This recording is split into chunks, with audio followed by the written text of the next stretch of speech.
Hello and welcome back to this week's Bible study in the Old Testament book of Ezra. I'm so glad that you joined me today, and I'm excited to dig into God's holy word. Last time I introduced the Old Testament book of Ezra and the lesson that is called The Exiles Returned Home. And we talked about how the book of Ezra begins with King Cyrus of Persia offering the Jews the chance to go back home to Jerusalem, the freedom to return home. But it's not that Cyrus was just a nice guy. No, that's not the case at all. Let's read from the Bible in Ezra chapter 1 and see what it tells us.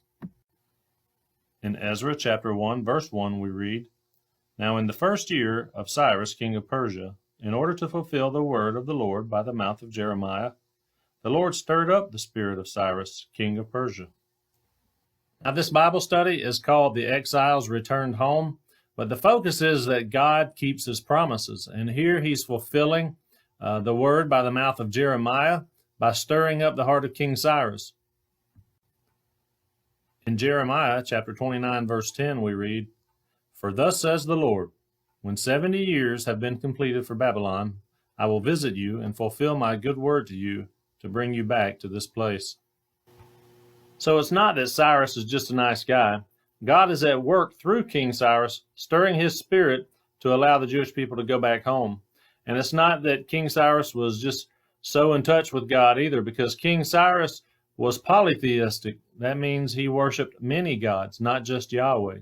But even though that was the case, God was able to use him, because God can use all sorts of people to fulfill his promises. And so he's doing this one. He's using King Cyrus to fulfill this promise to bring the Jews back home. Last time we read about Cyrus's proclamation to rebuild the house of the Lord in Jerusalem. Well, let's pick up in the Bible right after that. In Ezra chapter 1, picking up in verse 5, we read, "Then the heads of fathers' households of Judah and Benjamin and the priests and Levites arose, even everyone whose spirit God had stirred, to go up and rebuild the house of the Lord which is in Jerusalem. All those about them encouraged them with articles of silver, with gold, with goods, with cattle, and with valuables, aside from all that was given as a free will offering. Also King Cyrus brought out the articles of the house of the Lord, which Nebuchadnezzar had carried away from Jerusalem and put in the house of his gods." So God is not only at work in Cyrus, but also in the hearts of the Jewish people. And he sends them back with offerings and temple items that had been taken away or stolen, basically, when Nebuchadnezzar exiled the Jews. This included a lot of gold and silver dishes and bowls. As you continue reading in Ezra in chapter 2, you'll see a list of names and numbers of people that are going back home.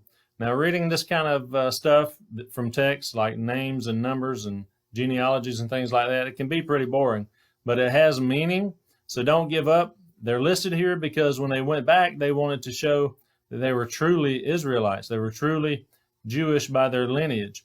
And they also divided land up by family, based on families. And so these names do have significance, so don't give up as you're reading through it.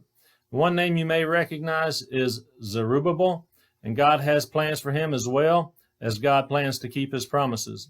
He always keeps his promises. That's all for today. See you soon, and God bless.